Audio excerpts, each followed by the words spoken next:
Assalamualaikum warahmatullahi wabarakatuh. Perkenalkan, nama saya Sri Ratu Wahyuni, NIM 8575324449. Saya berasal dari UPPJJ Bandung. Pada kesempatan kali ini saya akan mempraktikkan tentang pencernaan makanan. Di sini kita akan menjelaskan tentang struktur sistem pencernaan. Tujuan dari praktikum ini yaitu dapat mengurutkan bagian dari sistem pencernaan. Berikut adalah bahan dan alatnya. Untuk bahan dan alatnya yaitu ada gambar sistem pencernaan pada manusia.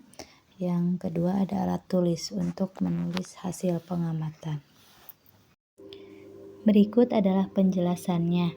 Sistem pencernaan adalah kumpulan organ yang bekerja untuk menerima makanan, mencerna zat makanan menjadi bentuk yang lebih sederhana, menyerap nutrisi, serta mengeluarkan sisa makanan yang tidak dapat dicerna dari tubuh. Sistem ini sangat penting karena menyediakan energi dan zat gizi yang dibutuhkan tubuh untuk pertumbuhan, untuk perbaikan jaringan, dan aktivitas sehari-hari. Proses pencernaan terbagi dua, yaitu yang pertama proses pencernaan mekanik, yang kedua pencernaan kimiawi. Yang dimaksud dari pencernaan mekanik adalah penghancuran makanan secara fisik, misalnya melalui pengunyahan di mulut dan gerakan otot lambung.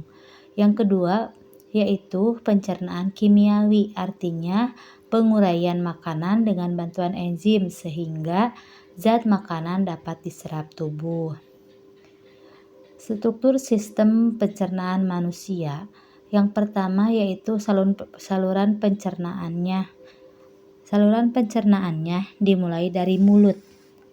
Mulut adalah organ pertama tempat masuknya makanan. Di dalam mulut terdapat gigi, ada lidah, dan ada kelenjar ludah. Gigi fungsinya untuk memotong dan menghaluskan makanan, sedangkan lidah fungsinya untuk membantu mengatur makanan dan mengecap rasa. Sedangkan untuk kelenjar ludah fungsinya yaitu menghasilkan air liur yang mengandung enzim amilase untuk memecah karbohidrat. Yang kedua yaitu ada dari mulut, makanan didorong masuk ke kerongkongan. Kerongkongan ini atau disebut esofagus. Esofagus merupakan persimpangan. Di sini di esofagus terdapat paring. Paring merupakan persimpangan antara saluran pernapasan dan saluran pencernaan. Yang ini ya.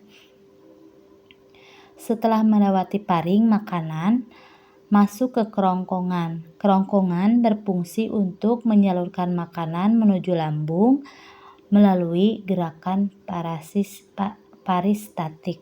Ke sini ya, masuk ke lambung. Dari lambung ini bentuknya seperti kantung dan fungsinya yaitu menyimpan makanan sementara, lalu mengaduk makanan dan menghasilkan asam lambung dan enzim pepsin untuk mencerna protein. Asam lambung juga membantu membunuh mikroorganisme yang masuk bersama makanan. Di sini ada juga asam lambungnya ya. Dari lambung kemudian makanan didorong dan masuk ke usus halus. Yang ini ya. Usus halus biasanya panjangnya mencapai 6-7 meter. Usus halus ini merupakan tempat utama pencernaan dan penyerapan zat makanan.